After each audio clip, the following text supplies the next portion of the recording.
يا أيها الإنسان ما غرك بربك الكريم.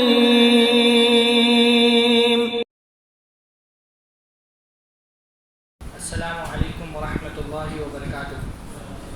الحمد للہ رب العالمین والصلاة والسلام علی اشرف الانبیاء وسید المرسلین نبینا محمد وعلی آلہ وصحبہ اجمعین ومن تبعهم بإحسان إلی یوم الدین. اعوذ باللہ السمیع العلیم من الشیطان الرجیم من حمزہ ونفخہ ونفثہ. بسم اللہ الرحمن الرحیم. ان الذين قالوا ربنا الله ثم استقاموا تتنزل عليهم الملائكة ألا تخافوا ولا تحزنوا وابشروا بالجنة التي كنتم توعدون. سب سے پہلے ہر قسم کی حمد و ثنا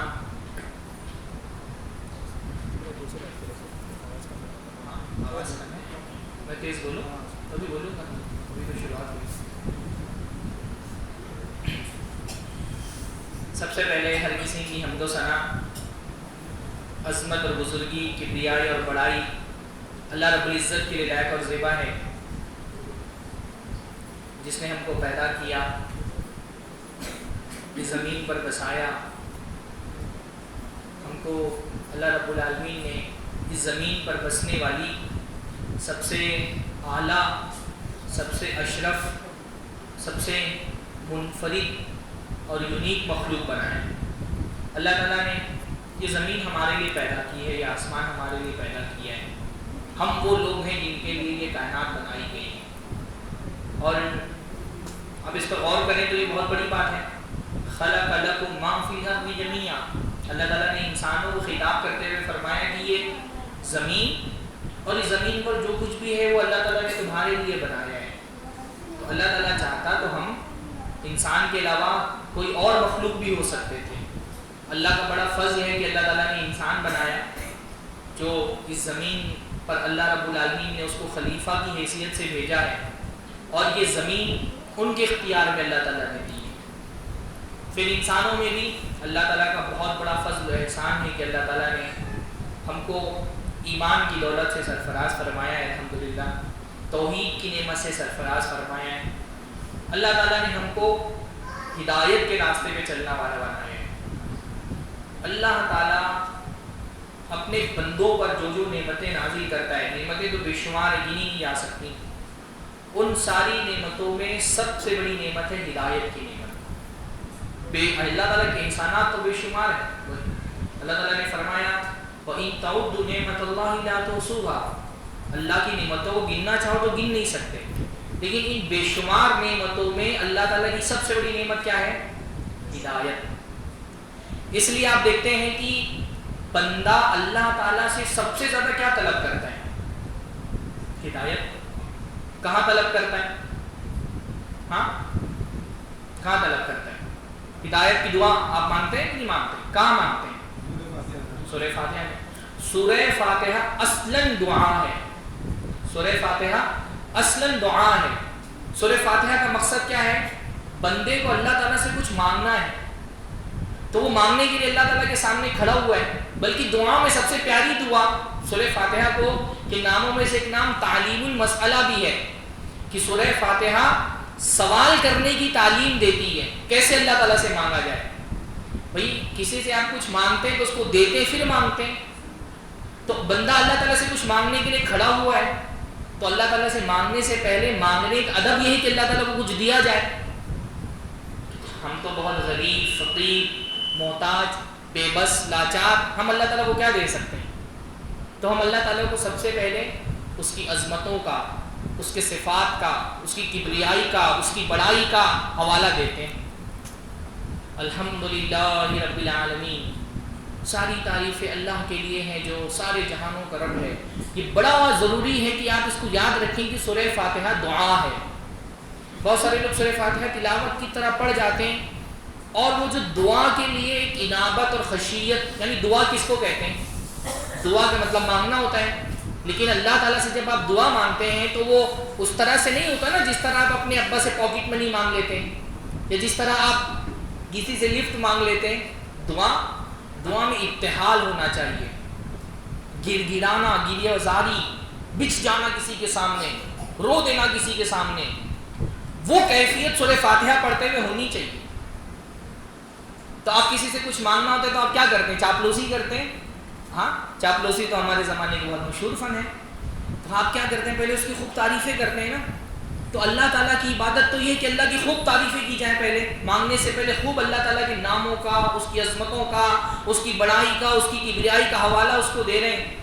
اللہ سارے جہانوں کا رب ہے، سب تعریفیں اس کے لیے، وہ رحمان و رحیم ہے، وہ قیامت کے دن کا مالک ہے. تو ایک حوالہ تو آپ نے اللہ کو اس کی عظمتوں کا دیا. دوسرا حوالہ، دوسرا وسیلہ آپ کیا لگا سکتے ہیں اللہ تعالیٰ کو دینے کے لیے؟ اپنی وفاداری کا حوالہ کہ اللہ تعالیٰ مالک یوم الدین ایاک نعبد و ایاک نستعین، اللہ تعالیٰ میں تیرے بندوں میں سے ہوں، تیری عبادت کرنے والوں میں سے ہوں. اللہ تعالیٰ میں تجھ سے مدد مانگنے والوں میں سے ہوں، میں تیری پارٹی کا بندہ ہوں، ہے نا. اس لیے علماء نے کہا نا نعبدو کا لفظ استعمال کیا. نعبدو جمع کا صیغہ ہے، اعبدو نہیں کہتا میں، ہم. ایاک نعبدو، ہم تیری عبادت کرنے والے، تجھ سے مدد مانگنے والے، تیرے بندے، تیری توحید کو قبول کرنے والے. سارا وسیلہ دے کر کے پھر بندہ اپنے مدعے پہ آتا ہے. اہدنا الصراط المستقیم، اللہ تعالیٰ ہم کو صراط مستقیم کی ہدایت عطا فرما. اب یہ ہدایت سوچئے ایمان والے بندے کی کتنی بڑی ضرورت ہے کہ وہ جب اللہ رب العالمین کے سامنے حاضر ہو رہا ہے نماز پڑھنے کے لیے، ہر نماز میں، نماز کی ہر رکعت میں اللہ تعالیٰ سے کیا کر رہے ہیں؟ ہدایت مانگ رہے ہیں. ابھی تو فجر پڑھ کے گیا تھا، 2 رکعت سنتیں پڑھی تھی، اس میں بھی ہدایت مانگی تھی. 2 رکعت فرض پڑھی تھی، اس میں بھی ہدایت مانگی تھی. پھر ظہر پڑھنے آیا، پھر اللہ سے ہدایت مانگ رہا ہے. پھر عصر پڑھنے آیا، پھر ہدایت مانگ رہا ہے. یعنی سورہ فاتحہ میں اس کے علاوہ بھی ہدایت کی دعائیں ہیں کہ نہیں ہیں؟ نماز کے اندر ہدایت کی دعا اور کہاں ہے کہیں ہدایت کی دعا سورہ فاتحہ کے علاوہ کہاں ہے؟ ہاں، 2 سجدوں کے بیچ میں آپ کون سی دعا پڑھتے ہیں؟ اللہ مغفر لی وارحمنی واہدنی. اور کہاں ہے؟ وتر جب آپ پڑھتے ہیں، ہاتھ اٹھاتے ہیں، سب سے پہلے کون سی دعا پڑھتے ہیں؟ اللہم اہدنا. آپ سوچیے ہدایت ایک بندے کی کتنی بڑی ضرورت ہے کہ وہ ہر قدم پہ اللہ تعالیٰ سے ہدایت مانگ رہا ہے. اللہ تعالیٰ ہدایت چاہیے. اور پھر یہ کہ وہ رک نہیں رہا ہے. کیوں یہ صراط مستقیم پر چلنے کی ہدایت اتنی بڑی طلب کیوں ہے؟ کیونکہ صراط مستقیم ہی وہ راستہ ہے جس پر چل کر کے بندہ اپنے رب تک پہنچ سکتا ہے. اللہ نے اپنے نبی کی زبانی ہم کو بتایا ان ربی علی صراط مستقیم، کہ میرا رب صراط مستقیم پر ہے. یہ راستہ اگر اس سے میں تھوڑا بھی دائیں بائیں مڑا تو میں بھٹک جاؤں گا، میں بہک جاؤں گا، میں جہنم کے راستوں پہ چلا جاؤں گا. میرا رب، میرا معبود، میری چاہت ہے، میری تمنا ہے، میری آرزو ہے، میری منزل ہے، میرا مقصود ہے، میری طلب ہے.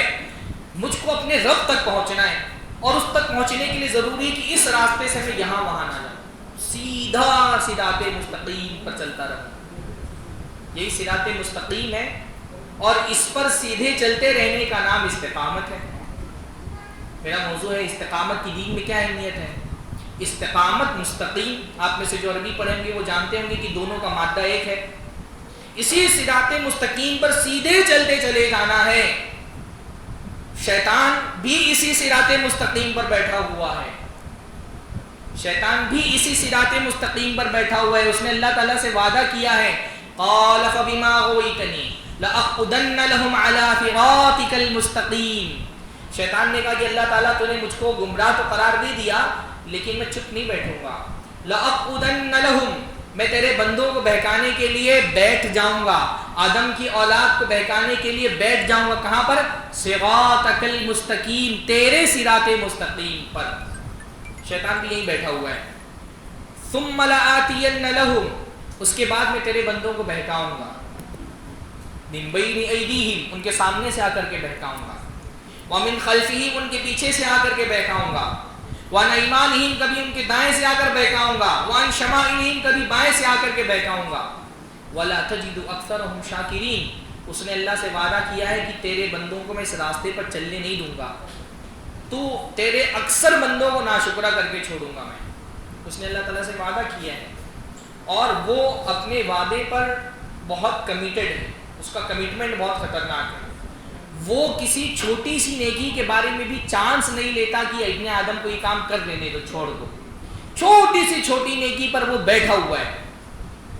انسان کو، آدم کی اولاد کو بہکانے کے لیے فتنوں کے ذریعے سے، شبہات کے ذریعے سے، شہوات کے ذریعے سے، آرزوؤں کے ذریعے سے اس نے قدم قدم پر اپنی جال بچھائے ہوئے صراط مستقیم پر.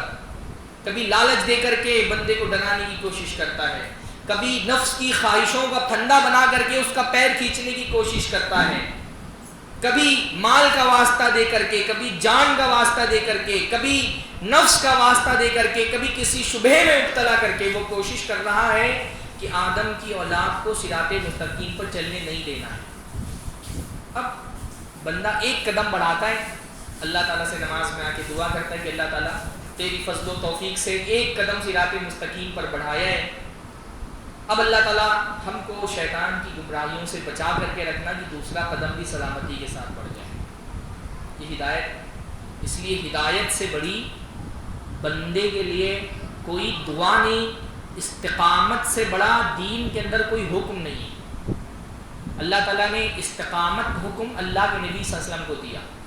اللہ کے نبی کو فرمایا وَاسْتَقِمْ كَمَا أُمِرْتَ، اے اللہ کے نبی استقامت اختیار کریے، سیدھا چلتے رہیے جیسا کہ اللہ نے آپ کو حکم دیا ہے. حضرت عبداللہ ابن عباس کہتے ہیں قرآن مجید میں اس سے زیادہ مشکل حکم، اس سے زیادہ تکلیف میں ڈالنے والا حکم کوئی نہیں ہے. آسان نہیں استقامت. دیکھیے استقامت ہدایت جو ہے اس کے 3 لیول ہیں. ہدایت کے 3 لیول ہیں. آسان لفظوں میں اگر سمجھائیں، جاننا، ماننا اور ڈٹ جانا. ہدایت 3 مرحلوں میں آتی ہے بندے کو. پہلی چیز ہے علم. سب سے پہلی چیز تو ہے کہ آدمی کو ہدایت کے راستے کا پتہ ہو، اس کو پتہ چل جائے کہ صراط مستقیم ہے کون سی. اگر یہی نہیں پتہ کہ صراط مستقیم کون سی ہے تو وہ کسی گمراہی کے راستے کو اختیار کر کے اسی پہ ڈٹ جائے گا. جیسے بہت سارے اہل کفر جو ہیں انہوں نے غلط راستہ اختیار کیا اور اس کو اچھا راستہ سمجھ کر اسی پہ ڈٹے ہوئے ہیں. سب سے پہلی چیز کیا ہے؟ علم کی ہدایت. اللہ تعالیٰ علم کی توفیق دے، ہم کو بتا کہ سیدھا راستہ کون سا ہے. یہ دنیا نظریات کا ایک جال ہے، مذہبوں کا ایک جال ہے، مسلکوں کا ایک جال ہے. یہاں ہر آدمی کھڑا کر کے کہتا ہے ہدایت کا راستہ میرا راستہ ہے، ہر آدمی کھڑے پر کہہ رہا ہے جنت میرے راستے پر ملے گی. بندہ کنفیوژن کا شکار نہ ہو. اللہ تعالیٰ سے علم مانگتا ہے کہ اللہ تعالیٰ سیدھا راستہ کون سا ہے مجھ کو بتا. جاننا بہت ضروری کہ ہدایت کا راستہ کون سا ہے. ورنہ کچھ لوگوں کے ساتھ کیا ہوا، اللہ رب العالمین نے فرمایا کہ دنیا میں قُلْ هَلْ نُنَبِّئُكُمْ بِالْأَخْسَرِينَ أَعْمَالًا الَّذِينَ ضَلَّ سَعْيُهُمْ فِي الْحَيَاةِ الدُّنْيَا وَهُمْ يَحْسَبُونَ أَنَّهُمْ يُحْسِنُونَ صُنْعًا. کہ اے اللہ کے نبی ان سے کہیے کہ میں تم کو بتاؤں سب سے زیادہ نقصان میں کون لوگ ہوں گے قیامت کے دن؟ جنہوں نے ایک راستہ پکڑ کر کے اس پر ڈٹ گئے، وہ اس کے لیے قربانیاں دی، وہ سمجھتے رہے کہ یہی راستہ حق کا راستہ ہے، اس پر انہوں نے ہر طرح کی قربانیاں پیش کی. قیامت کے دن پتہ چلے گا کہ وہ راستہ جس پر وہ استقامت اختیار کیے ہوئے تھے وہ کفر کا راستہ تھا، وہ جہنم میں جانے والا راستہ تھا. تو دنیا میں ایسے بھی لوگ ہیں جن کو ضالین کہا گیا، نصارہ. انہوں نے وہ راستہ اختیار کیا جس کو، یعنی آپ سوچئے دنیا میں نصرانیوں نے، عیسائیوں نے اپنے دین کو پھیلانے کے لیے کیسی کیسی قربانیاں دی ہیں. ہمارے ایک استاذ ہیں مولانا عبدالسلام رحمانی، اللہ تعالیٰ ان کی مغفرت فرمائے. انہوں نے اپنی کتاب میں، فجی کا ان کا سفر نامہ ہے، اور فجی میں وہ رہ چکے ہیں، ان کی سفر نامے پر ایک کتاب ہے. انہوں نے فجی کی تاریخ میں یہ لکھا کہ فجی جو ہے، فجی جانتے ہیں نا آسٹریلیا نیوزی لینڈ کے قریب ایک ملک ہے، جنگلی لوگ رہتے تھے، آدم خور، انسانوں کو کھا جانے والے. وہاں پر انسانی تہذیب کی جو ابتدائی کوششیں ہوئی وہاں تک پہنچانے کی، وہ کون لوگ تھے؟ عیسائی پادری تھے. ان لوگوں کو جب یہ پتہ چلا فلاں جگہ جنگلی لوگ رہتے ہیں، وہ لوگ پہنچے اپنی دین کی دعوت لے کر کے، اپنا دین تک کے پہنچانے کے لیے. ان جنگلیوں نے کہا ٹھیک ہے تمہارا دین تو بہت اچھا لگتا ہے، لیکن تم گورے گورے لوگ ہو، تمہارا گوشت بھی بہت اچھا ہوگا. کاٹ کر کے پادریوں کو کھا گئے. آپ سمجھتے کتنی بڑی بڑی قربانیاں لوگوں نے گمراہی کے راستوں پر یہ سمجھ کر کے کہ یہ ہدایت کا راستہ ہے، لیکن ان کی قربانیاں ضائع اور برباد جائیں گی. ضل سعیہم، ان کی محنتیں برباد چلی گئیں. وہم یحسبون انہم یحسنون صنعا، وہی سمجھتے ہیں بہت اچھا کام کر رہے ہیں. سب سے پہلے علم کی ہدایت، کہ بندے کو یہ پتا ہو کہ ہدایت کا راستہ کون سا ہے، جانے وہ. جاننے کے بعد اللہ تعالیٰ کا دوسرا تقاضا یہ ہے کہ آپ مانیں. جان لینا کافی نہیں ہوتا، جاننے کے بعد ماننا بھی ضروری ہے، ورنہ دنیا میں بہت سارے لوگ تھے جن کو پتا تھا حق کیا ہے لیکن انہوں نے تسلیم نہیں کیا. ہاں، یہودیوں کے بارے میں، اہل کتاب کے بارے میں اللہ نے فرمایا یعرفونہ کما یعرفون ابناءہم، یہ اللہ کے نبی صلی اللہ علیہ وسلم کو ایسے ہی پہچانتے ہیں جیسے اپنے بچوں کو پہچانتے ہیں، لیکن مانا نہیں. جان لینا کافی نہیں ہے. وَأَمَّا ثَمُودُ فَهَدَيْنَاهُمْ فَاسْتَحَبُّوا الْعَمَى عَلَى الْهُدَى، اللہ تعالیٰ نے سمود کو ہدایت دی، ہدایت یعنی علم کی ہدایت دی. اللہ تعالیٰ نے بتایا ہدایت کا راستہ یہ ہے، لیکن انہوں نے ہدایت کے راستے کو چھوڑ کر کے گمراہی کے راستے کو پسند کر لیا. جاننا کافی نہیں ہے، جاننے کے بعد ماننا بھی ضروری ہے. تو پہلے جاننا ہے، اس کے بعد ماننا ہے، اس کے بعد اس پر ڈٹ جانا ہے. یہ بڑا مشکل کام ہے. ہو سکتا ہے کبھی انسان ایمان کے جوش اور ولولے میں آ کر کے قبول کر لے کہ میں ایمان لے آیا، لیکن ایمان کا راستہ آسان راستہ نہیں ہے. یہ مصیبتوں کا راستہ ہے، یہ پریشانیوں کا راستہ ہے. اس راستے پر قدم قدم پر کانٹے بچھے ہیں، قدم قدم پر قربانیاں دینی ہیں، آرزویں مارنی ہیں، خواہشات مارنی ہے، مال کی قربانیاں دینی ہیں. کوئی مرحلہ ایسا آئے گا جان کی قربانی دینی پڑے گی، کوئی مرحلہ ایسا آئے گا عزت قربان کرنی پڑے گی. یہ شہادت گہ الفت میں قدم رکھنا ہے. لوگ آسان سمجھتے ہیں مسلمان ہونا. مسلمان ہونا آسان ہے؟ مسلمان ہونا آسان نہیں ہے. ہاں، یہ شہادت گہ الفت میں قدم رکھنا ہے. اللہ تعالیٰ کی محبت ہے نا، پھر اللہ تعالیٰ کی محبت میں بہت ساری محبتوں کو تیاگ دینا پڑتا ہے، تب اللہ تعالیٰ کی محبت کامیاب ہوتی ہے. یہ مسلمان ہونا آسان کام نہیں ہے.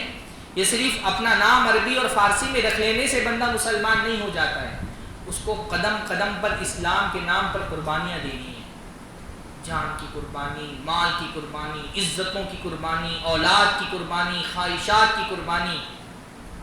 جنت سستی ہے؟ ہاں، اللہ کے نبی نے فرمایا الا ان سلعۃ اللہ غالیہ، جان لو کہ اللہ کا سامان بہت مہنگا ہے. اللہ تعالیٰ کا سامان بہت مہنگا ہے. جنت چاہیے تو جنت کے لیے کیا کرنا پڑے گا؟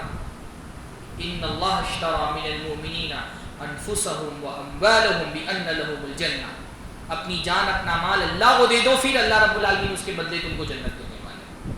مسلمان ہونے کا مطلب ہے نہ میری جان پر میرا اختیار، نہ میرے مال پر میرا اختیار. میری جان بھی اللہ کی، میرا مال بھی اللہ کا. یہ تو اللہ تعالیٰ کا فضل ہے کہ اللہ تعالیٰ اپنی دی ہوئی چیز ہم سے خرید رہا ہے. اللہ تعالیٰ فرما رہے ہیں کہ اللہ تعالیٰ نے ایمان والوں سے ان کی جان اور مال خرید لیا. تو جان کون سی میری تھی؟ جان بھی تو اللہ ہی کی تھی. ہاں، وہ کیسے غالب کا شعر ہے نا، جان دے دی ہوئی اسی کی تھی، حق تو یہ ہے کہ حق ادا نہ ہوا. جان اگر دے بھی دے اللہ کے راستے میں تو کون سی جان ہم نے اپنی محنت اور قوت سے کمائی تھی؟ وہ بھی اللہ کی تھی. اللہ کی دی ہوئی جان، اللہ کا دیا ہوا مال، یہ تسلیم کرنا کہ میرا کچھ نہیں. ایمان والا بندہ جب ایمان لے آتا ہے نا تو وہ اپنے گردن میں پٹا ڈال دیتا ہے اللہ تعالیٰ کے حکم کا، پھر اس کا کچھ نہیں رہ جانا. کسی معاملے میں پھر آپ ہی نہیں کہہ سکتے یہ تو میرا پرسنل معاملہ ہے. ایمان والے کا اللہ تعالیٰ سے پرسنل کچھ بھی نہیں ہے. اس کا کھانا اللہ کا، اس کا پینا اللہ کے حکم کے مطابق، اس کا سونا اللہ کے حکم کے مطابق، اس کا جاگنا اللہ کے حکم کے مطابق، اس کی محبتیں اللہ کے حکم کے مطابق، اس کی نفرتیں اللہ تعالیٰ کے حکم کے مطابق، اس کے تعلقات اللہ تعالیٰ کے حکم کے مطابق. ایون جو انسان کا سب سے پرسنل معاملہ ہوتا ہے نا، وہ اپنی بیوی کے ساتھ تنہائی میں ہوتا ہے، وہاں پر بھی وہ اللہ تعالیٰ کے احکام نہیں بھول سکتا. ایمان والے بندے کا کچھ نہیں رہ جاتا پرسنل، سب اللہ کا. تو سب اللہ کو دے دو، پھر اللہ تمہارا، پھر جنت اللہ تعالیٰ کی تمہاری. تو یہ آسان کام تو نہیں ہے. ہاں، اپنی جان اور اپنے مال پر اللہ تعالیٰ کا حق اس طرح تسلیم کرنا کہ پھر اس میں اللہ کے حکم، اللہ تعالیٰ کو پرائرٹی میں رکھنا. دیکھیے اللہ تعالیٰ کیا چاہتا ہے. اللہ تعالیٰ آپ سے صرف آپ کی محبت نہیں چاہتا، اللہ تعالیٰ یہ چاہتا ہے کہ آپ اللہ تعالیٰ سے سب سے زیادہ محبت کریں. آپ اللہ کو بھی سے بھی محبت ہے، آپ کو مال سے بھی محبت ہے، آپ کو جان سے بھی محبت ہے، آپ کو فیملی سے بھی محبت ہے، آپ کو اپنے اسٹیٹس بھی بہت پیارا ہے، ساری چیزیں محبوب ہیں. اللہ سے بھی ویسی ہی محبت ہے. اللہ تعالیٰ کو ایسی محبت نہیں مطلوب. والذین آمنوا اشد حبا للہ، جو ایمان لانے والے لوگ ہیں وہ سب سے زیادہ اللہ سے محبت کرتے ہیں.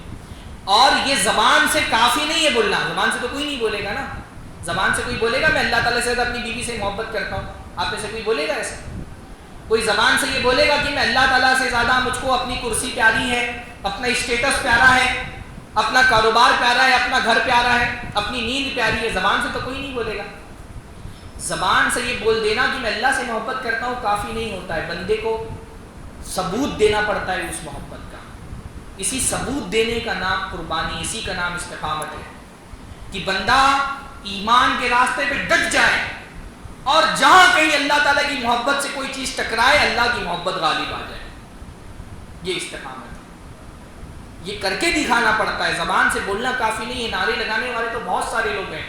ہاں ہم میں کوئی نہیں کہے گا نا کہ نیند جو ہے مجھ کو اللہ تعالیٰ سے زیادہ پیاری ہے، لیکن کیا ہوتا ہے جب فجر کی اذان ہو رہی ہو اور میں اپنا بستر نہیں چھوڑ سکتا، اپنی نیند اللہ کے لیے قربان نہیں کر سکتا، تو اس کا مطلب زبان سے تو میں نے دعویٰ کیا کہ اللہ سے زیادہ محبت ہے، لیکن حقیقت میں نیند ہم کو اللہ سے زیادہ پیاری ہے. کس قدر تم پہ گرا صبح کی بیداری ہے، ہم سے کب پیار ہے، ہاں نیند تمہیں پیاری ہے. استقامت اس کا نام ہے کہ بندہ ڈٹ جائے، اڑ جائے، تسلسل، صبر، قربانیاں دے اللہ رب العالمین کے لیے. یہ استقامت ہے. یہ اللہ تعالیٰ کو آپ سے مطلوب ہے. جب اتنی قربانیاں دینے کے لائق ہو جاتے، جنت میں بہت خالص اور بہت بڑے لوگ جائیں گے. اور یہ خالص آدمی کب بنتا ہے؟ جب وہ مصیبتوں کی بھٹی میں تب کر کے اس کا ایمان کندن بن جاتا ہے. اللہ تعالیٰ اس لیے ایمان والے بندے کی عظمت کو، اس کی عظیمت کو، اس کے حوصلے کو، اس کی ہمت کو اللہ تعالیٰ مصیبتوں کی بھٹی میں تپا کر کے کندن بنا کر کے نکالتا ہے. استقامت اس کا نام ہے کہ آپ ڈٹے ہوئے ہیں ایمان کے راستے پر. پھر شبہات کے بھی فتنے آئیں گے، خواہشات کی فتنے آئیں گے، آپ اس پر ڈٹ کر کے اس کا مقابلہ کریں. سب سے بڑی استقامت تو توحید پر استقامت ہے. ان الذین قالوا ربنا اللہ ثم استقاموا، وہ لوگ جنہوں نے کہا ہمارا رب اللہ ہے پھر اس پہ ڈٹ گئے. اللہ کو رب بول دینا آسان ہے، لیکن زندگی میں اللہ تعالیٰ کو اپنا رب بنا کر کے رکھنا اور اپنی زندگی میں سب سے بڑی ترجیح بنا کر کے رکھنا آسان کام نہیں ہے. قالوا ربنا اللہ ثم استقاموا، ڈٹے ہوئے ہیں.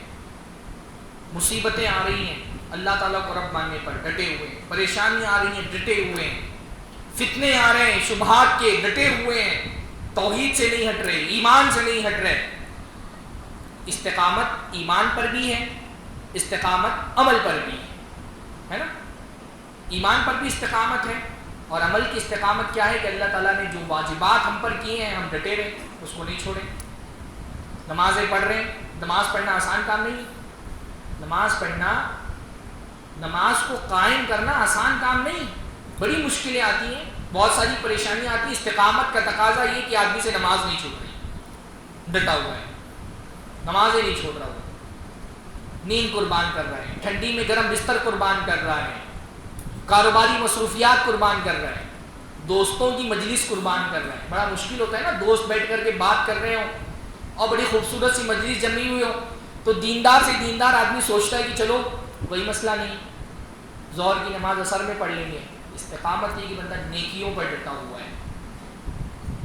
آپ دیکھیے ہمارے دور میں تو جتنا اللہ کے نبی صلی اللہ علیہ وسلم سے زمانہ دور ہوتا جا رہا ہے، قیامت سے قریب ہوتا جا رہا ہے، اتنا ہی دین پر ڈٹے رہنا مشکل ہوتا جا رہا ہے. اللہ کے نبی نے بلکہ قیامت کے قریب جو زمانہ ہے اس کے بارے میں کیا فرمایا؟ یصبح الرجل مؤمنا ویمسی کافرا. صبح کے وقت آدمی ایمان والا ہوگا، شام کو کافر ہو جائے گا. شبہات کے اتنے فتنے ہوں گے، قدم قدم پر لوگ آپ کے عقیدے کا شکار کرنے کے لیے کھڑے ہوں گے، آپ کی توحید کو ضائع کرنے کے لیے کھڑے ہوں گے، نبی صلی اللہ علیہ وسلم پر آپ کی ایمان کو ضائع کرنے کے لیے کھڑے ہوں گے، صحابہ سے آپ کی محبت ختم کرنے کے لیے قدم قدم پر داعی اسلام کھڑے جو چاہتے کہ آپ کے دل سے دین کی، نبی کے صحابہ کی محبت نکال دیں. آپ کو ڈٹے رہنا ہے ان فتنہ پروروں کے مقابلے میں. یہ استقامت ہے. اللہ کے نے فرمایا قیامت کے دن وہ زمانہ ہے، قیامت کے قریب وہ زمانہ آئے گا کہ دین پر قابض آدمی ایسے ہوگا گویا کہ اس نے جلتا ہوا کوئلہ ہاتھ میں لیا. اتنا مشکل ہوگا دین پر قائم ہے نا. آپ دیکھیے اللہ رب العالمین آپ سب کو برکتیں عطا فرمائے. ہمارے زمانے میں ایسی باتیں جو دین میں کوئی بہت بڑا مشکل انسان کے لیے زندگی میں نہیں ہونی چاہیے تھی. داڑھی رکھنا، مطلب داڑھی رکھنا شریعت کا حکم ہے، اپنے اعتبار سے حکم کے اعتبار سے بہت بڑا ہے، لیکن پرسنلی آدمی کے لیے کوئی مشکل کام داڑھی رکھنا نہیں ہونا چاہیے تھا. ہاں اس کی پرسنل چوائس ہے, وہ داڑھی رکھے, وہ بال رکھے, زمانے کو اس سے کوئی اعتراض نہیں ہونا چاہیے تھا. لیکن آپ دیکھیے ہمارے زمانے میں داڑھی رکھنا ایک نوجوان کے لیے کتنا بڑا مسئلہ بن گیا ہے. گھر والے کھڑے ہو جاتے ہیں اس کے خلاف. ہمارے یہاں کچھ نوجوان آئے کہا کہ میں داڑھی رکھنا چاہتا ہوں, ابا نہیں داڑھی رکھنے دے رہے, بول رہے جوانی کی عمر میں بابا بن جائے گا. ہاں لوگ ملا جی بولیں گے.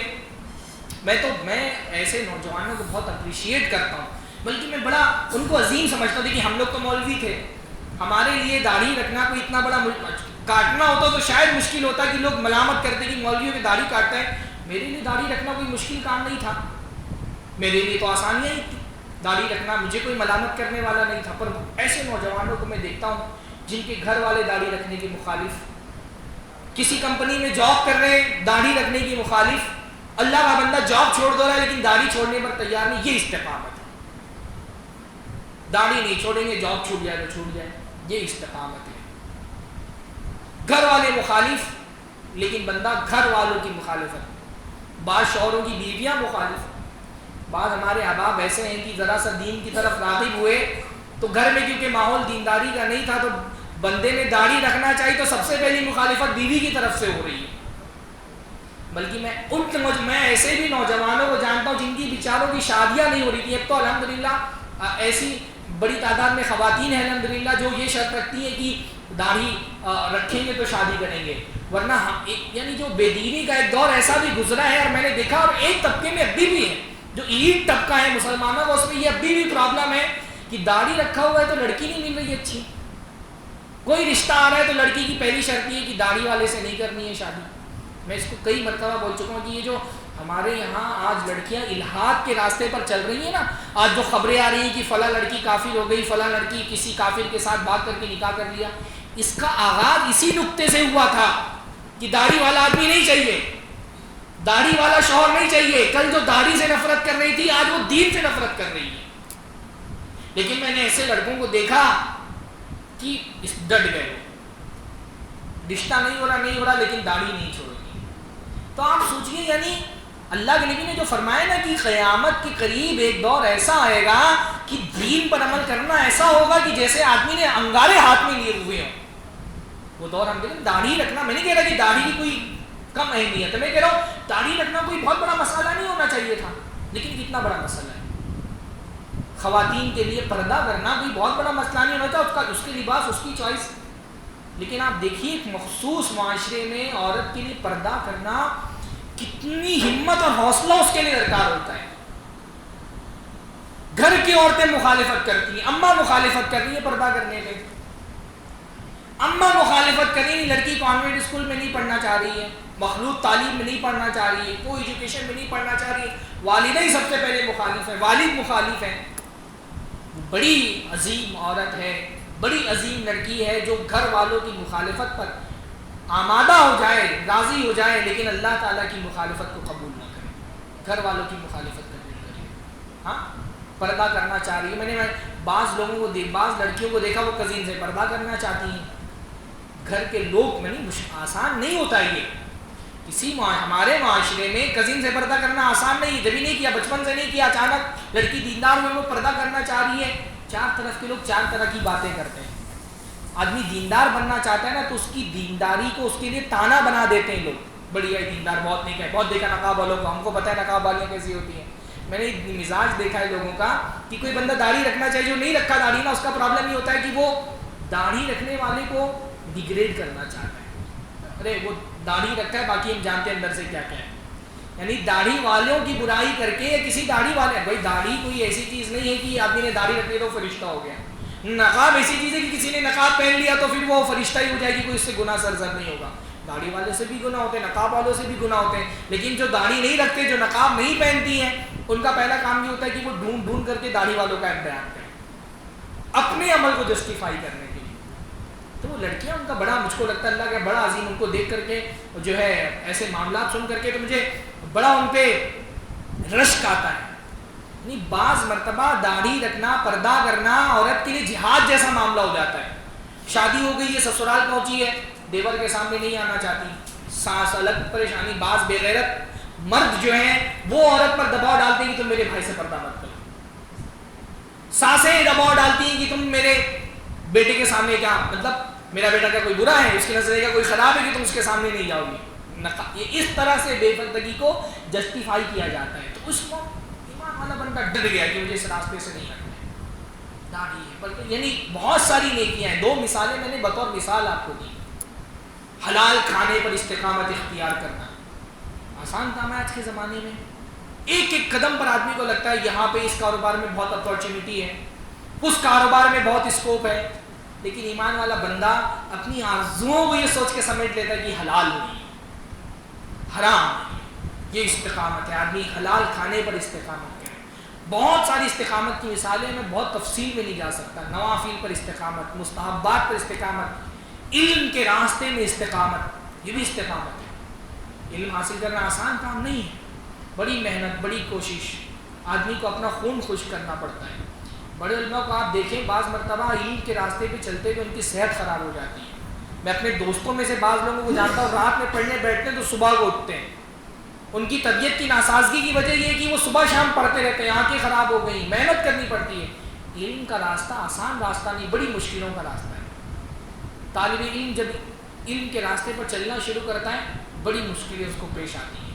اگر آپ کے اندر استقامت نہیں ہے, آپ کے اندر ٹھہراؤ نہیں ہے, آپ کے اندر مصیبتوں سے لڑنے کا جذبہ نہیں ہے, آپ کے اندر حوصلہ اور ہمت نہیں, آپ ہار جائیں گے. علم کا راستہ آسان راستہ نہیں ہے, بڑا مشکل راستہ ہے. لیکن اسی مشکل راستے میں اللہ تعالیٰ نے آپ کے لیے مغفرت رکھی, اتنا بڑا مقام رکھا ہے کہ اللہ تعالیٰ فرشتوں کے ساتھ آپ کا ذکر کرتا ہے. ہاں, یعنی ایک جو ہے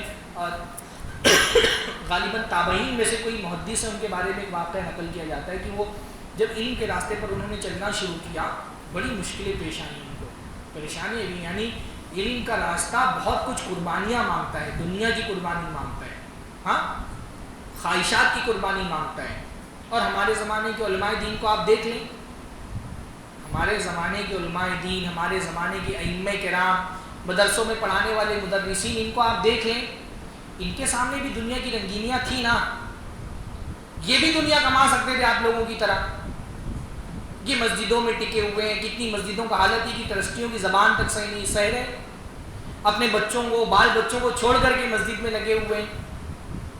10 15 سال آدمی اپنی فیملی سے دور ہوتا ہے. کیسا کھانا کھاتا ہے مدرسے میں؟ کبھی کھانا کھایا ہے مدرسے کا آپ لوگوں نے؟ ہاں, کیسی اس کی صبح و شام گزرتی ہے, ساری تکلیفیں برداشت کرتا ہے. کیوں؟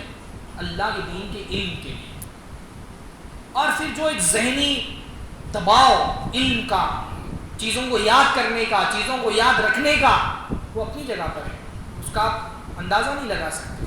وہ جب علم کے راستے پر انہوں نے چلنا شروع کیا ان کو بڑی مشکل پیش آئی. ان کو لگا میرے بس کی بات نہیں ہے, پلٹ گئے, اپنے استاذ کے گھر سے واپس اپنے گھر جانے لگے.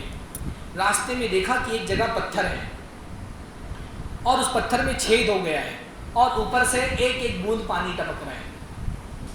وہ واپس لوٹ گئے. کیوں واپس لوٹ گئے؟ واپس استاذ کے گھر پہ چلے گئے. کیا سوچا انہوں نے؟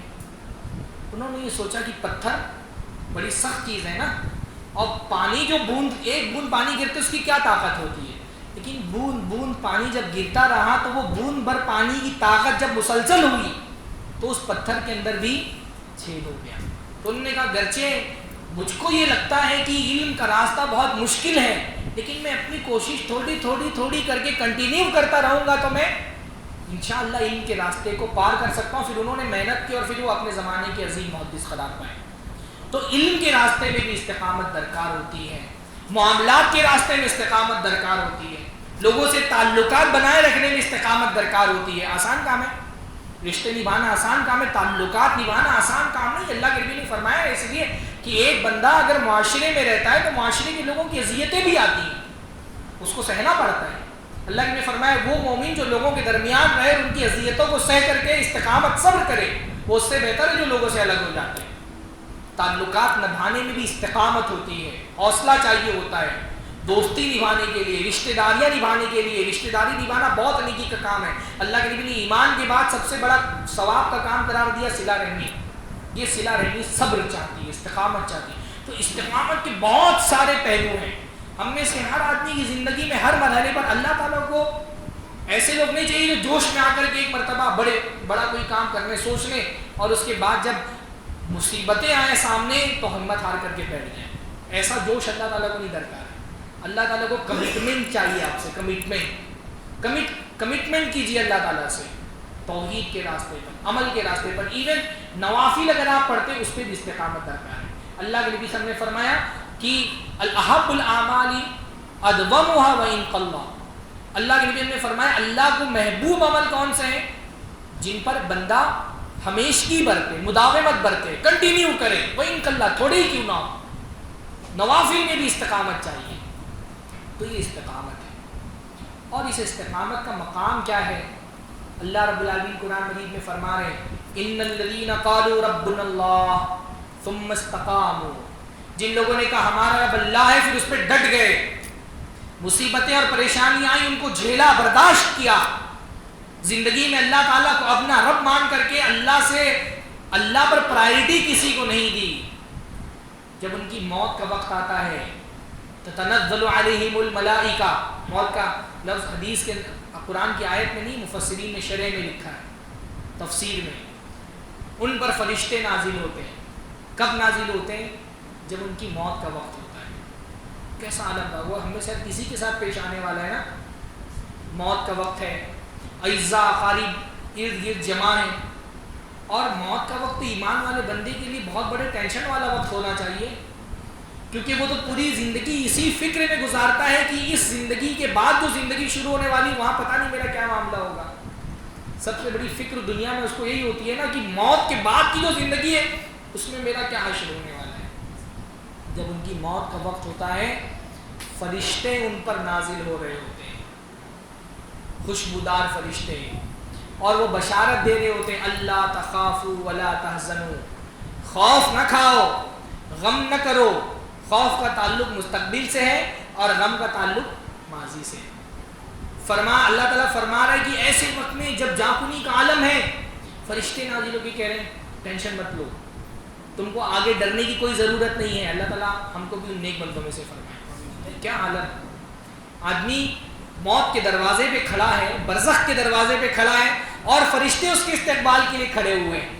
وہ مرنے جا رہا ہے, اپنی دنیا, اپنے اعزاء و اقارب, اپنی مال جائیداد چھوڑ کر کے نئی دنیا میں انٹر ہو رہا ہے جہاں کا اس کو پتہ نہیں کہ کیا ہونے والا ہے, اور ابھی موت آئے نہیں. فرشتے سامنے کھڑے ہو کر کے کہہ رہے ہیں خوف مت کھاؤ, غم مت کرو, جنت کی خوشخبری ہے تمہارے لیے. اللہ تعالیٰ ہم کو بھی ان لوگوں میں سے فرمائے. یہ کب ہوگا؟ جب بندہ استقامت اختیار کرنے والا بنے, ڈٹ جانے والا بننے کی. کون کون سی استقامت, یعنی آپ کو کچھ مثالیں میں استقامت کی دوں. استقامت کی مثال حضرت بلال, آپ نے بہت سارے واقعات پڑھے ہوں گے. حضرت سمیہ رضی اللہ تعالیٰ عنہ, عبداللہ ابن ابی, مدینہ کا سردار سمجھا جانے والا منافق. ہاں, اللہ کے نبی صلی اللہ علیہ وسلم ایک راستے میں ہیں, سفر میں, انصار اور مہاجرین میں ذرا سی جھڑپ ہو گئی, کسی معاملے میں اختلاف ہو گیا. عبداللہ ابن ابی بھول گیا, فتنہ کرنا شروع کر دیا. کہا مدینہ پہنچ کے ان کو سکھاتے ہیں, ان مہاجروں کو ہم نے کھلایا پلایا, ہم نے پناہ دی, آج یہ ہم سے لڑائی کر رہے, ہم مدینہ پہنچیں گے تو جو عزت دار لوگ ہیں وہ ذلیلوں کو اپنے یہاں سے نکال دیں گے. نبی صلی اللہ علیہ وسلم کے بارے میں کہا, مہاجرین کے بارے میں کہا. ابھی مدینہ پہنچا نہیں, اس سے پہلے عبداللہ ابن ابی کے بیٹے, عبداللہ ان کا بھی نام ہے, وہ مدینہ کے راستے پر انٹری پہ کھڑے ہوئے, باپ کو روک دیا. استقامت یہی نا کہ اللہ کی محبت پر باپ کی محبت غالب نہیں آنی چاہیے. باپ کو وہیں پر روک دیا, کہا تم مدینہ میں داخل نہیں ہو سکتے ہو جب تک اللہ کے رسول اجازت نہ دے دے تم کو مدینہ میں داخل ہونے کے لیے. یہ استقامت ہے. باپ کی محبت اپنی جگہ بڑی عظیم, لیکن باپ کی محبت اللہ کی, اس کی رسول کی, اس کے راستے میں جہاد کی محبت پر غالب نہیں آنی چاہیے.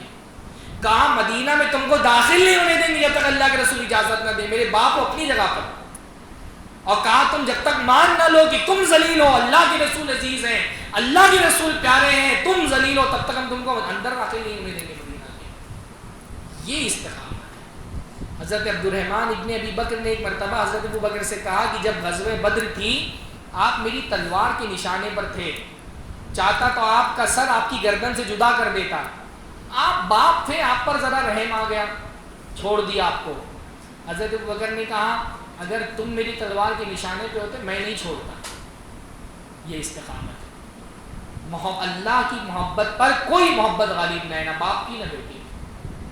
حضرت جب غزوہ بدر کا موقع تھا, قیدی آئے غزوہ بدر کے بعد, اللہ کے نبی صلی اللہ علیہ وسلم نے صحابہ کرام سے مشورہ کیا کہ ان قیدیوں کا کیا کیا جائے. حضرت عمر بن الخطاب نے کیا کہا, اللہ کے نبی جتنے قیدی ہیں سب کے سب قریش سے ہیں, اور ان کے جتنے مہاجرین رشتہ دار ہیں ان میں سے کوئی نہ کوئی رشتہ دار مہاجرین میں ان کا موجود ہے. بھائی بدر میں کون قیدی تھے؟ قریش کے لوگ تھے. مہاجر کون تھے؟ قریش کے تھے.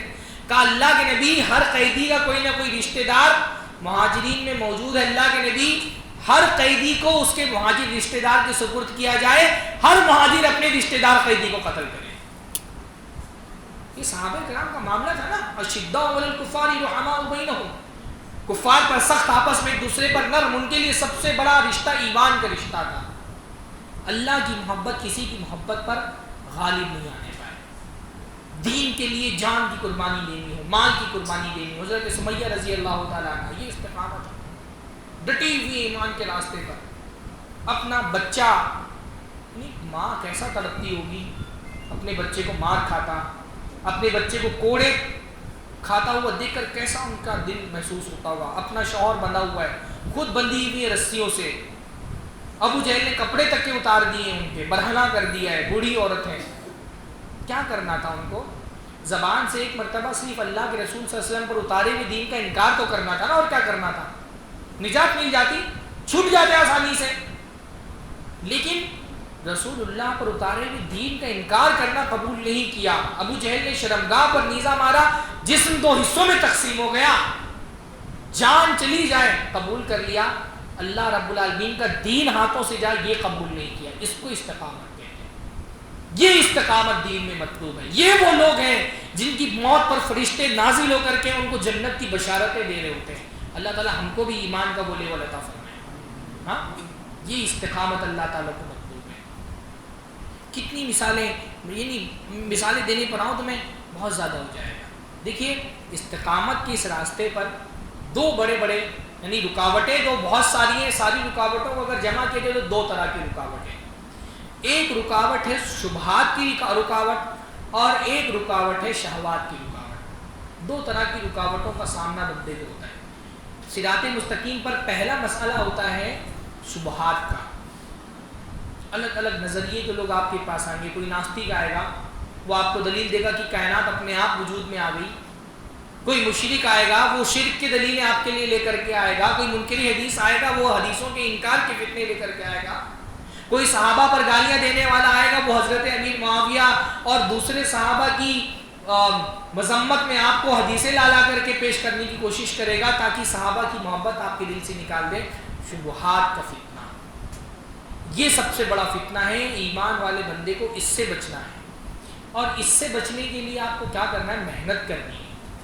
شبہات قدم قدم پر ہیں. آج کے دور میں تو آپ دیکھیں, یعنی وہ جو کہتے ہیں نا کہ 1 کلک اوے, دنیا 1 کلک اوے, تو سارے فتنے بھی 1 کلک اوے ہو گئے.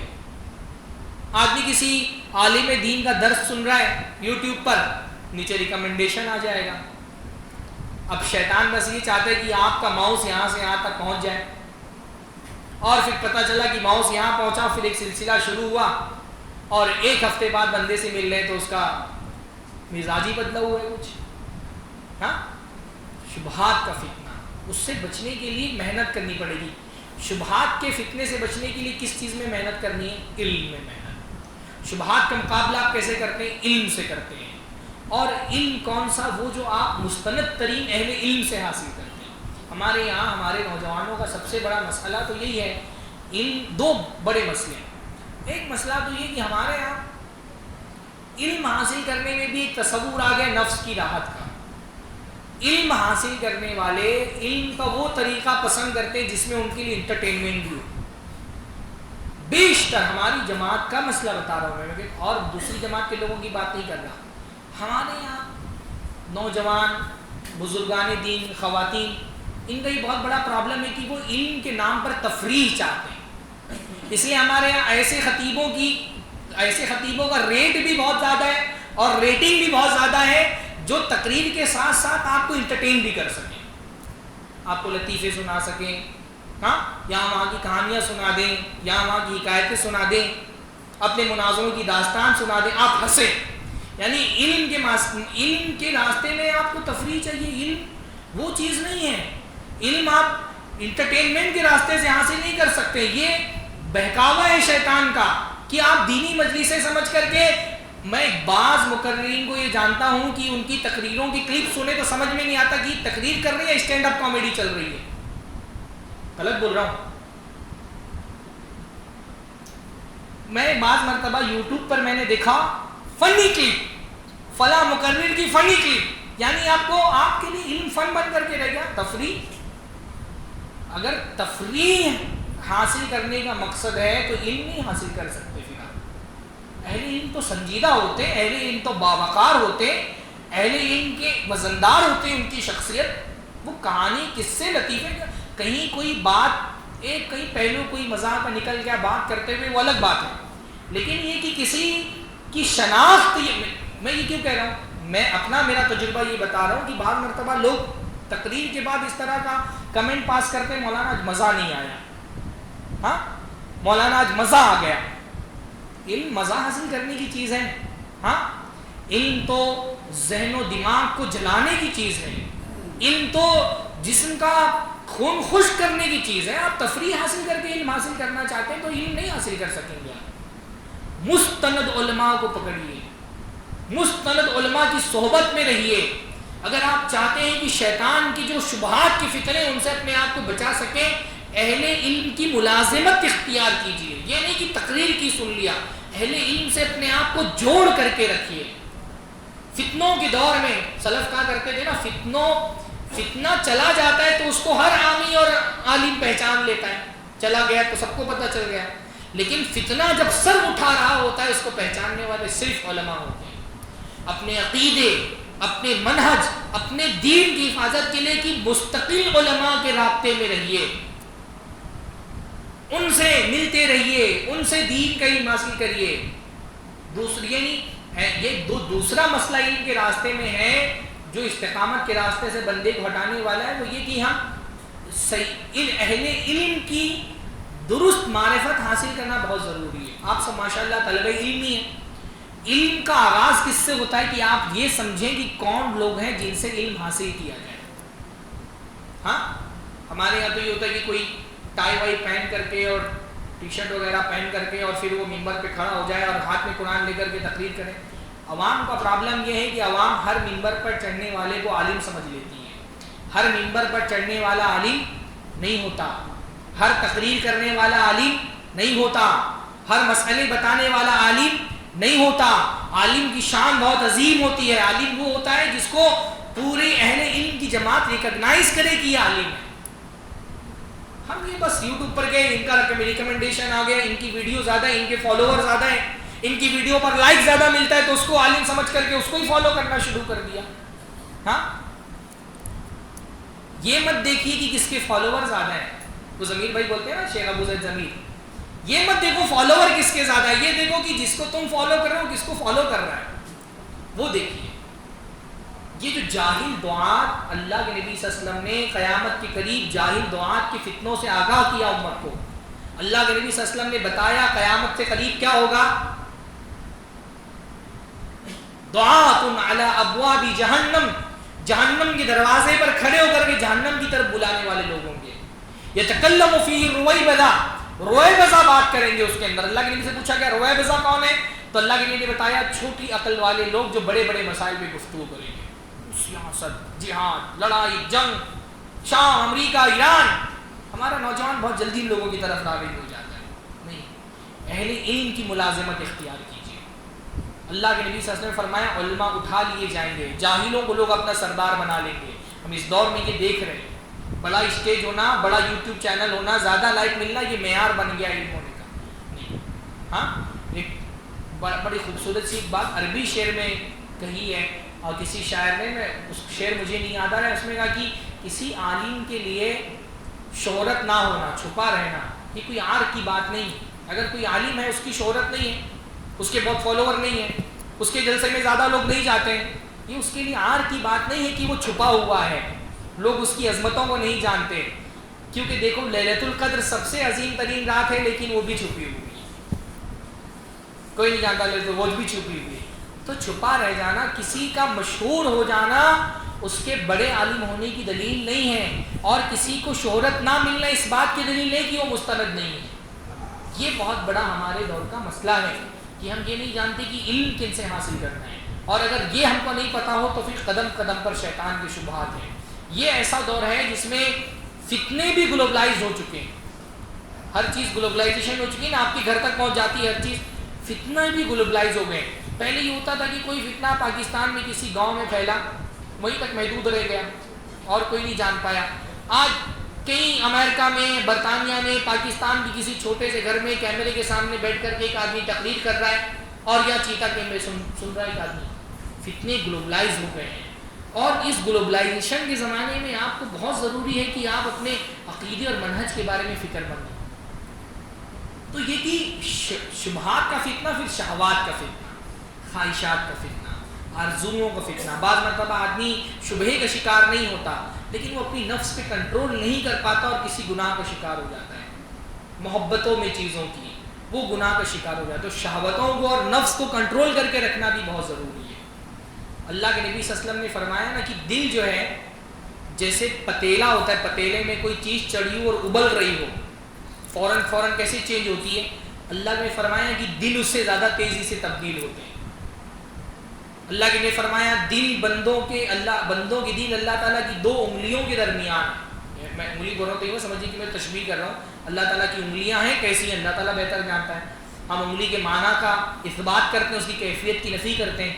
اللہ تعالیٰ نے فرمایا بندوں کے دل، اللہ کے نبی نے فرمایا بندوں کے دل اللہ تعالیٰ کی 2 انگلیوں کے درمیان ہے، یصرفھا کیف یشاء، اللہ تعالیٰ جیسا چاہتا ہے پھرتا ہے۔ دل کے حالات تبدیل ہوتے رہتے ہیں، ایمان کمزور ہوتا رہتا ہے، ایمان پرانا ہوتا جاتا ہے۔ اللہ کے نبی نے فرمایا تمہارے دلوں میں ایمان ویسے ہی پرانا ہوتا ہے جیسے کپڑے پرانے ہوتے ہیں۔ فَاسْأَلُوا اللَّهَ أَن يُجَدِّدَ الْإِيمَانَ فِي قُلُوبِكُمْ، تو اللہ تعالیٰ سے ایمان کو رینیو کرنے کی دعا مانگتے رہو کہ اللہ تعالیٰ میرا ایمان بڑھاتے رہے، رینیو کرنے کی دعا مانگنی چاہیے۔ اللہ صلی اللہ علیہ وسلم نے فرمایا کہ دل ایسے ہی ہے جیسے پر ہوائیں اس کو یہاں وہاں پھیرتی رہتی ہیں، ایسے خواہشات کو بلاتی ہیں۔ نوجوان آپ انسان ہیں، آپ کی آرزویں خواہشات آپ کو گناہوں کی طرف بلائیں گی، خواہشات آپ کو نیکیوں سے روکنے کی کوشش کریں گی۔ ایمان والا بندہ وہ ہے جو اپنی خواہشوں کو اللہ کے لیے قربان کرنا سیکھ لے۔ یہ بہت ضروری ہے کہ اپنی خواہشات اور آرزوؤں کو، اور آرزویں 2 ہی طرح کی ہوتی ہیں، یا تو آدمی کسی کی لالچ میں آ جائے یا تو کسی کے خوف میں آ جائے۔ 2 ہی طرح کی شہوات ہوتی ہیں، یا تو کسی چیز کو پانے کی لالچ ہوتی ہے یا تو کسی چیز سے بچنے کی لالچ، جس کو ہم خوف کہتے ہیں۔ استقامت کے راستے میں یہ دونوں رکاوٹیں، خوف اور لالچ۔ آپ نے اگر ایمان کا راستہ، استقامت کا راستہ، دینداری کا راستہ اختیار کیا ہے، یہ سوچ کر کے چلیں کہ اللہ تعالیٰ سے بڑا کوئی نہیں۔ استقامت میں سب سے اہم ترین چیز ہوتی ہے اللہ تعالیٰ سے آپ کا تعلق کیسا ہے۔ اللہ سے اگر آپ کا تعلق مضبوط ہو گیا، پھر آپ کو کوئی آپ کا قدم استقامت کے راستے سے ہلا نہیں سکتا۔ اللہ سے اپنا تعلق مضبوط کریں، اللہ کی محبت دل کے اندر اگر آ گئی نا، جس نے ایمان کی لذت چکھ لی، پھر اس کو دنیا پھیکی لگنے لگتی ہے۔ اللہ کے نبی صلی اللہ علیہ وسلم نے فرمایا نا کہ ذاق طعم الایمان من رضی باللہ ربا وبمحمد رسولا وبالاسلام دینا۔ اس آدمی نے ایمان کی لذت کو چکھ لیا۔ ایمان میں بھی ٹیسٹ ہوتا ہے، لذت ہوتی ہے نا۔ اب ٹیسٹ کیسی چیز ہوتی ہے اس کو ڈیفائن نہیں کیا جا سکتا۔ ٹیسٹ کو ڈیفائن کر سکتا ہے، اگر میں نے دال گوشت نہیں کھایا ہے تو آپ زبان سے نہیں بتا سکتے مجھ کو کہ دال گوشت کیسا ہوتا ہے۔ اور جس نے دال گوشت کھایا اسی کو دال گوشت کی لذت پتہ ہے۔ جس نے اللہ تعالیٰ سے ایمان کی لذت چکھ لی نا، اس کو دنیا پھیکی لگتی ہے۔ جیسے آپ مٹھائی کھا کر کے چائے پیتے ہیں تو چائے آپ کو پھیکی لگتی ہے نا۔ ایمان کی لذت جس کو مل جاتی ہے، پھر اس کو خواہشات اپنے قابو میں نہیں کر پاتی۔ ایک لذت گناہوں میں بھی ہے، گناہ میں لذت ہے کہ نہیں ہے؟ ہاں، اللہ نے کیا فرمایا؟ حفت النار بالشہوات، جہنم کو اللہ تعالیٰ نے شہوتوں سے گھیر دیا ہے۔ تو گناہ میں ایک لذت ہے، لیکن یہ لذت جب تقوی کی لذت بندے کو مل جاتی ہے نا، تو تقوی کی لذت گناہ کی لذت مار دیتی ہے۔ پھر بندے کو گناہ سے گھن آنے لگتی ہے، گناہ سے ڈرتا ہے، گناہ الٹی آتی ہے اس کو گناہ دیکھ کر کے۔ بھئی حضرت یوسف علیہ السلام حسین جمیل عورت، تنہائی میں، طاقتور، حسب نسب والی، بڑے گھرانے کی عورت ہے، زنا کی طرف دعوت دے رہی ہے. کون سی چیز ہے جو حضرت یوسف کو بچا رہی ہے؟ ایسا نہیں کہ ان کی آرزویں تو سب میں ہوتی ہیں، حضرت یوسف علیہ السلام میں بھی تھیں. کون سی چیز بچا رہی ہے؟ اللہ سے تعلق کی لذت. جب اللہ سے تعلق کی لذت بندے کو مل جاتی ہے پھر دنیا اس کے لیے حقیر ہو جاتی ہے. ہاں، جیسے اللہ تعالیٰ کے نزدیک دنیا کیا ہے، مکھی کے پر سے آتا ہے، اس کی اہمیت نہیں ہے نا، ویسے ایمان والے بندے کے لیے دنیا ذلیل ہے، ذلیل سمجھتا ہے وہ دنیا. اور ہے بھی. آپ سوچیے اللہ کے نبی صلی اللہ علیہ وسلم فرماتے ہیں 2 رکعت نماز، رکعت الفجر، 2 رکعت نماز. کون سی 2 رکعت نماز؟ فجر کی. فجر کی فرض نہیں، فجر کی سنتیں. اللہ کے نبی نے فرمایا 2 رکعت سنت نماز جو فجر، جو اللہ کے نبی سب سے زیادہ مختصر وقت میں پڑھتے تھے. یعنی حضرت عائشہ فرماتی کہ اتنا جلدی پڑھ لیتے تھے اللہ کے نبی کہ میں سوچتی تھی پتہ نہیں سورہ فاتحہ بھی پڑھی کہ نہیں پڑھی. اللہ نے فرمایا رکعت الفجر خیر من الدنیا وما فیہا، 2 رکعت فجر کی نماز دنیا اور دنیا میں جو کچھ بھی ہے سب سے زیادہ بہتر ہے. یعنی دنیا کی ساری نعمتیں مل جائیں، 2 رکعت فجر کی سنت نمازوں کا مقابلہ نہیں کر سکتی ہے. تو جس بندے کا دل ایسا ہو جائے نا کہ اللہ تعالیٰ سے دل لگتا ہے. اللہ کے نبی کی حدیث ہے، اللہ کے نبی فرماتے ہیں حبب الی من دنیاکم النساء رقی، تمہاری دنیا سے 2 چیزیں مجھ کو محبوب کر دی گئی ہیں، عورتیں اور خوشبو. اللہ کے نبی فرماتے ہیں تمہاری دنیا، دنیا میری نہیں ہے. یعنی یہ آپ تعبیر پہ غور کریں. اللہ کی فرمانے تمہاری دنیا وہ میری نہیں ہے، مجھے اس سے کوئی رغبت نہیں ہے. ہاں 2 چیزیں جو اللہ تعالیٰ نے میرے لیے محبوب بنا دی گئی. یہ بنی پھر بندہ دنیا کو اپنی سمجھتا ہی نہیں ہے اگر وہ اللہ تعالیٰ کا ہو کر کے رہ جائے. اس لیے اللہ کی محبت دل میں ایسے بسا لے کہ پھر اللہ تعالیٰ کے لیے جو قربان کرنا ہو قربان کرے. لیکن بندے کو لگتا ہے میرے اسٹیٹس بڑا ہے، اللہ تعالیٰ کی محبت سے بڑا ہے، تو کہیں پر اس کی اسٹیٹس اور اللہ کا مقابلہ ہوتا ہے تو پھر وہ اللہ تعالیٰ کو چھوڑ دیتا ہے اپنے اسٹیٹس کے لیے. ہاں پالیٹکس میں ہے، لیڈر ہے. میں تو یہ دیکھتا ہوں بھئی ہمارے قوم کے لوگ کہیں وزیر اعظم بن جائیں اور وہاں جا کر کوئی سمجھوتا کریں، کوئی M P M L A بن کے سمجھوتا کرے تو سمجھ میں آتا ہے کارپوریٹر ہے چھوٹے سے، پر بھی کارپوریٹر کے چیلے ہیں. کہیں بھی ادگھاٹن کرنا ہوا تو ناریل لیا پھوڑ رہے ہیں. کیا یہ یعنی اتنی چھوٹی سطح پر یہ وہ لوگ ہیں جو ہمارے لیڈر ہیں، جو ہمارے قائد ہیں، جو پالیٹکس میں ہم کو ریپریزنٹ کرتے ہیں. ان کی توحید اور ایمان کا یہ حال ہے کہ یہ ناریل پھوڑ رہے ہیں، یہ گھنٹی بجا رہے ہیں، یہ ٹیکا لگا رہے ہیں. اتنے مفادات پر دین کا سودا کر رہے ہیں لوگ، عقیدے کا، توحید کا سودا کر رہے ہیں. بندہ یہ سوچ لے کہ دنیا اس کے قدموں میں آ جائے، دین اس کے ہاتھ سے نہیں جانا چاہیے. اور جب بندہ آخرت کو، اللہ کو اپنا محبوب بنا لیتا ہے، اللہ تعالیٰ اس کو دنیا بھی عطا فرماتا ہے. اللہ نے فرمایا من کانت الآخرۃ ہمہ، جس کی رغبت اور جس کا مقصد اور منزل آخرت بن جائے، دنیا اس کے پاس ذلیل ہو کر کے آتی ہے. اتت دنیا وہی راغم، اللہ اس کے دل کو غنی بنا دیتا ہے، قلندر ہو جاتا ہے وہ آدمی، اس کو فرق نہیں پڑتا. کوئی مخالفت کرتا ہے مخالفت کرتے رہے، کوئی برا کہتا ہے برا کہتے رہے. وہ اللہ کی رضا کو دنیا کے ہر انسان کی رضا پر مقدم رکھنا. لوگ خوش ہیں خوش رہیں، لوگ ناخوش ہیں ناخوش ہیں، میں اللہ کا راستہ نہیں چھوڑنے والا. میں نے یہ راستہ اختیار کیا ہے. مخالفتیں آئیں گی، لوگ پریشان کریں گے، میں ہٹنے والا نہیں. یہ استقامت ہے، یہ اللہ تعالیٰ کو مطلوب ہے. جب اس کے لیے علم چاہیے، اس کے لیے اللہ تعالیٰ کی محبت چاہیے، اس کے لیے آخری بات میں بولتا ہوں نیک لوگوں کی صحبت.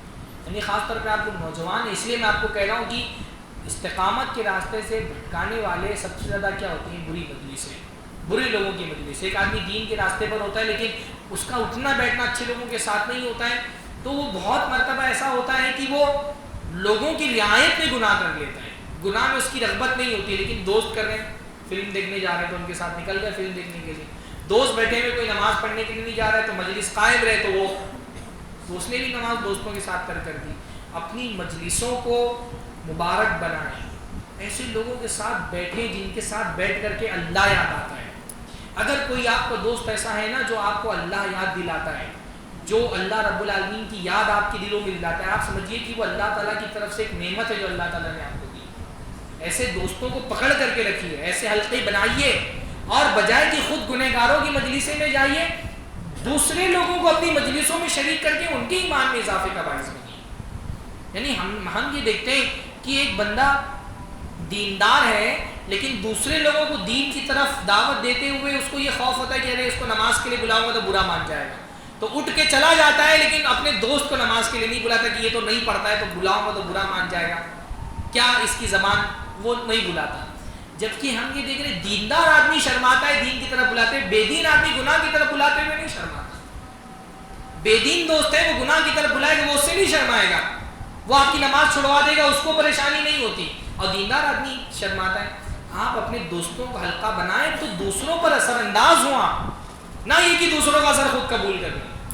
صحبت اچھی رکھنا بہت ضروری ہے، اللہ کے نبی صلی اللہ علیہ وسلم کی بہت ساری حدیث ہے اس کے بارے میں، اور آخر میں کہ اللہ رب العالمین سے مستقل دعا کرتے رہنا چاہیے، بہت ساری دعائیں استقامت کی، ہدایت کی، ہاں، یا مقلب القلوب ثبت قلبی علی دینک، اللہ کے نبی کثرت سے دعا کرتے ہیں کہ اے دلوں کو پھیرنے والے ہیں، دل پھرتا رہتا ہے، ایمان اوپر نیچے ہوتا رہتا ہے، اللہ تعالیٰ سے دعا کریں کہ اللہ تعالیٰ ہمارے ایمان میں اضافہ فرما، ہمارے دل کو ثابت قدمی عطا فرما، ہم کو مصیبتوں سے لڑنے کا حوصلہ عطا فرما، ہدایت کی دعا کریں، سورہ فاتحہ پڑھے، دل لگا کر کے پڑھیں، تو کی طرح نہیں پڑھ لینا اہدنا الصراط المستقیم پڑھ لیا، جب اہدنا الصراط المستقیم کے الفاظ زبان سے نکلے پورے شعور اور پوری دل کی گہرائیوں سے نکلنا چاہیے کہ آپ نے اللہ تعالیٰ سے بہت بڑی چیز مانگی ہے، اور دین کے معاملے میں آگے بڑھتے رہنے کی کوشش کریے، یہ نہیں کہ یہاں پر ہے تو رک گئے، اور بڑھائیے دین کو، نماز پڑھتے اور نفلی نماز پڑھنے کا اپنے آپ کو پابند بنائیے، صدقہ دیتے اور اس میں بھی بڑھنے کی کوشش کریے، علم حاصل کرتے اس میں بھی بڑھنے کی کوشش کریے۔